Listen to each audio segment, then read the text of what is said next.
Hey, how's it going guys? It's Nate here. And Fallout 4 is a game that thrusts the player into a world filled with surprises. From unexpected zombie ambushes that can befall you at any time during your travels, to narrative-transforming plot twists that change the way we imagine the game, Fallout 4 is all about catching the sole survivor off guard. One of the chief mechanics that the title uses to keep us feeling uneasy are random encounters. Random events that can spontaneously occur all over the map, which could involve anything from simple super mutant raids to hilariously complicated characters asking you for money.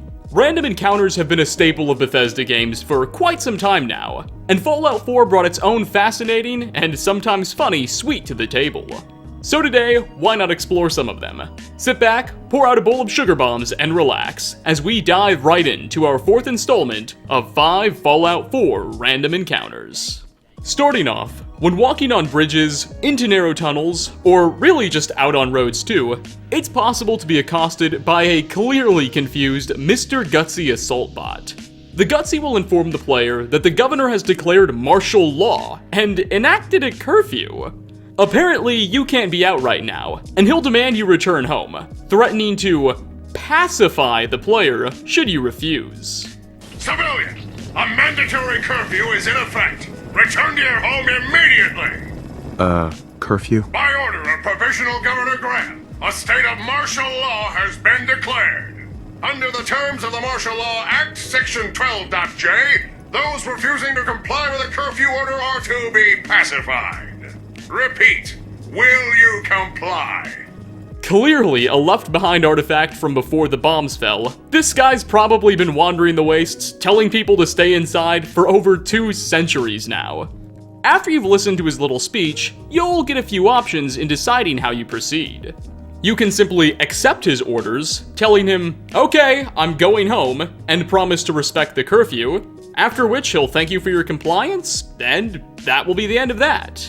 Alternatively, you can reject his dictates and tell him you're staying outside, causing the automaton to immediately turn hostile. 2 relatively predictable options, but if you really want to have fun, there's also a couple of skill checks. Passing a yellow tier speech check will allow you to convince the Mr. Gutsy that you're actually out on official military business, and have an exemption to this supposed curfew. He'll quickly assess your confidence, determining that you're not lying, and let you go. That's one possible check. Then, and this is my favorite, if you have really high charisma, your 4th option is just ridiculous. You can just sarcastically repeat the phrase, "Will you comply?" to the device, causing it to ultimately just get really confused and explode in frustration. Will you comply? Repeat, will you comply? Will you comply? Repeat, will you comply? Will you comply? Repeat, will you comply? Will you comply? Loop detected. Error. Error. Return to your homes and await further instructions. Attention! Attention all citizens!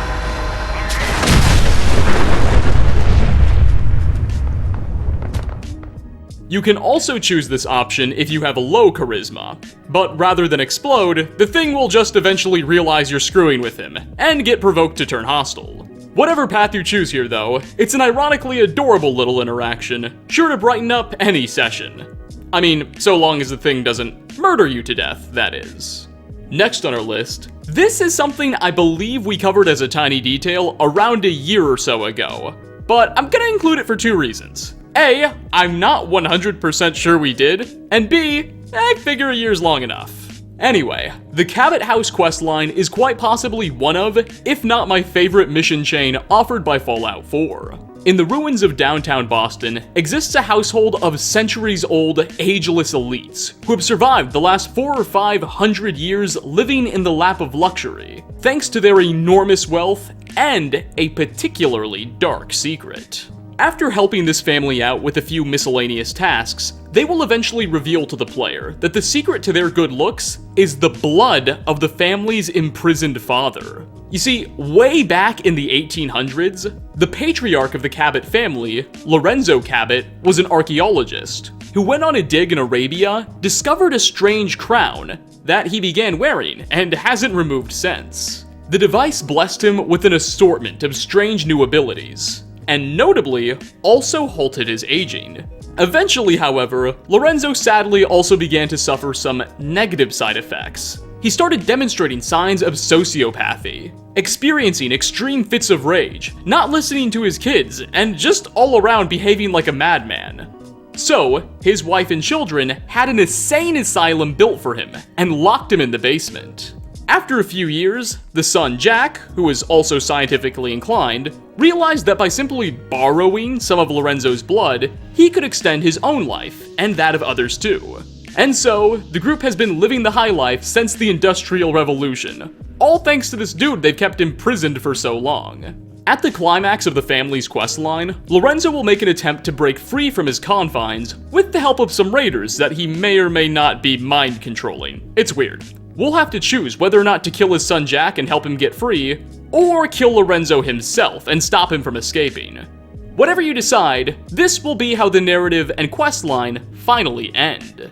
But if you choose to side with Lorenzo and kill his son in order to help him get out, something very interesting will happen. Lorenzo will now become the subject of a possible random encounter after the two of you part ways, where he can be found standing randomly on a roadside in front of a couple human corpses. When confronted, he'll admit to killing these people so he could study them. Fascinating. The morphology of the dermis is completely transformed. What I don't yet understand is how the radiation both preserves living tissue and yet allows it to continue to decay.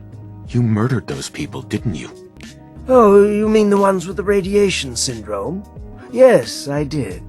I will definitely need more data to work with before I can even begin to understand this syndrome.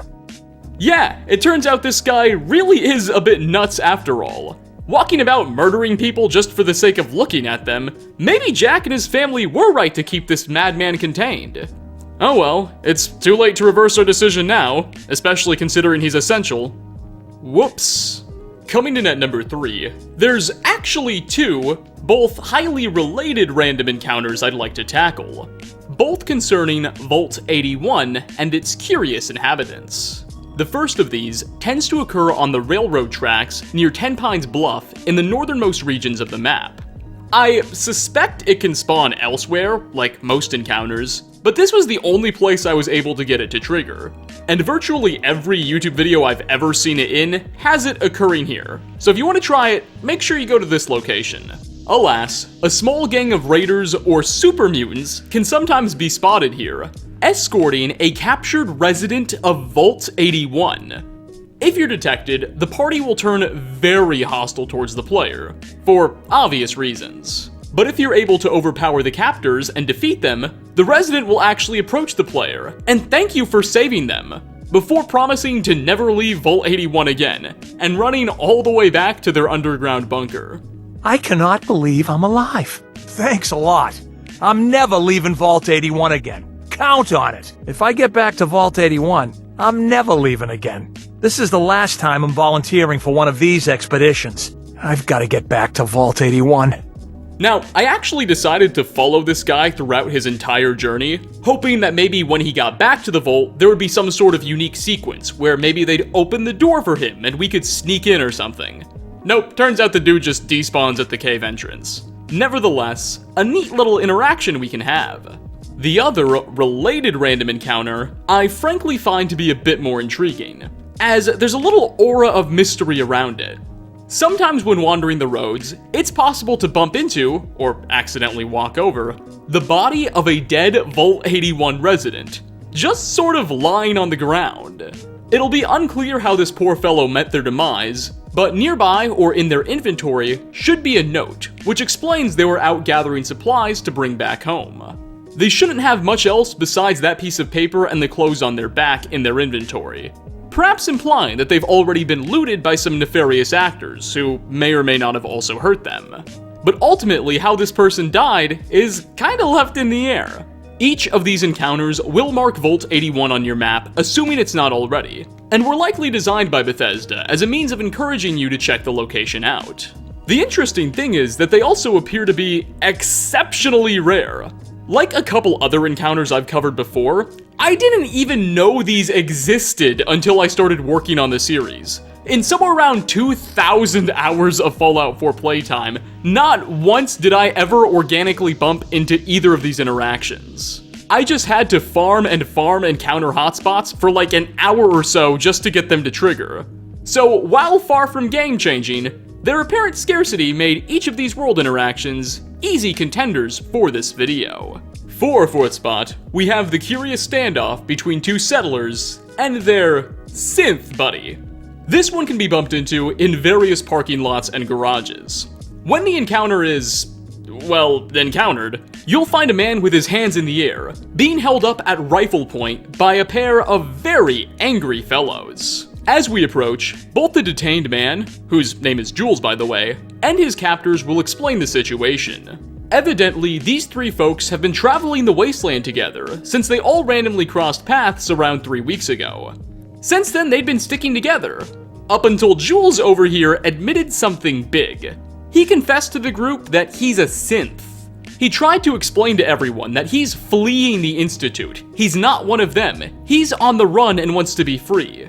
But this revelation wasn't necessarily received in the fashion you might hope.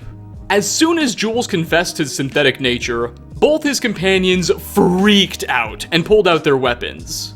Now, here we are. That's what we've walked into.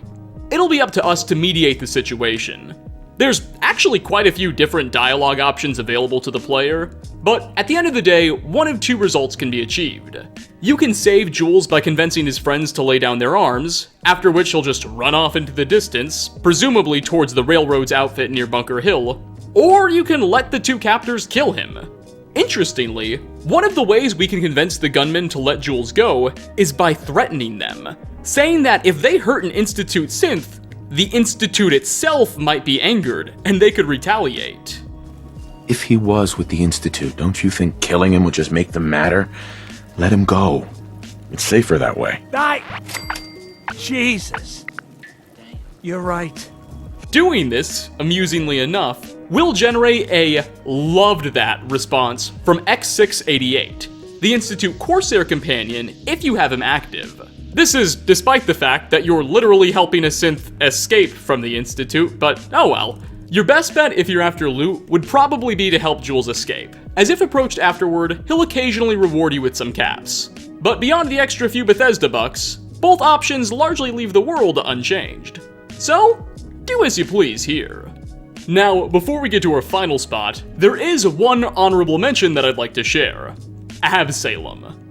Salem is a deranged Wastelander who, at pretty much any given point in time while you're out in the open, can randomly spawn in and start attacking you from afar with his sniper rifle. The ensuing battle will almost always be a difficult one, as Salem is a uniquely powerful character, decked out in full combat armor, and notably will scale up to your level regardless what it is. Meaning that even if you're a 120 Superman, this foe will still have godlike HP. Hilariously, the man will also literally attack anything. He's not only hostile to you, but also towards raiders, gunners, settlers, mole rats, birds, you name it, he hates it. Salem's existence seems to be a sort of nod to a similar character featured way back in Fallout 3, Sam Warwick, a total basket case who had a knack for shooting everything he could with his trusty sniper. Evidently, Salem's been doing this for a while, as if you manage to bring him down, his last dying words will be the quote, "Well, that's never happened before, so this guy's probably been terrorizing people for a very long time." There's not too much more to add here. If given the chance, make sure you put an end to this man's madness once and for all. And finally, last on our list, we have the Scribe. This is an interesting merchant we can randomly encounter on various roads and trails. As his clothing will instantly give away, this man is a member of the Brotherhood of Steel, or a former member, but we'll get to that in a moment. When approached, the Scribe will offer to engage in some trade, but won't say much about his backstory. However, if we the player have good charisma and the settlement open, we can invite him to come work for us. After doing so, some dialogue options will become available that will allow us to ask more about his backstory. As it turns out, this man was a Brotherhood of Steel member around a decade ago in the capital Wasteland. Apparently, having served under Elder Lyons, he truly believed in the Brotherhood's mission and enjoyed helping people. However, after Elder Lyons passed away and was replaced by Elder Maxon, the Scribe here began to feel uncomfortable. The Brotherhood's priorities shifted from helping the people of the Wasteland to acquiring more technology and building their own power. At this point, somewhere around 7 years ago, the Scribe decided to move on and left the faction for good. He's been wandering the wastes ever since. Something I find really neat is the fact that this Scribe can actually spawn in well before the Pridwin arrives, as he's not actually a member of the Brotherhood anymore. He made his way from DC to Boston all on his own. So, save for a couple of potential recon operations, this man may very much have been the first Brotherhood of Steel member, or ex-member, to have ever set foot in the Commonwealth. The last thing to know about this guy is that if you turn him into an armor merchant at one of your settlements, he'll offer the unique Apocalypse armor chest piece, which we've covered before in a previous video. It of course temporarily slows down time during combat when your health is at 20% or below, and grants increasing energy and damage resistance the lower your health is, up to 35 points. So, the Scribe is a man of strong character, and he can be of excellent help to the player as well. What more could you really look for in a Fallout NPC? And with that, you know how this goes, say it with me now, we are going to wrap up yet another installment, our 4th to be exact, of Fallout 4 Random Encounters. Thanks for stopping by, everybody. Which of these curious engagements did you like examining the most, and which ones ought to be tackled next? Leave a comment down below. As always, like ratings are very much appreciated. Again, thanks for watching, and I hope to catch you all in my next video. Peace out, everyone.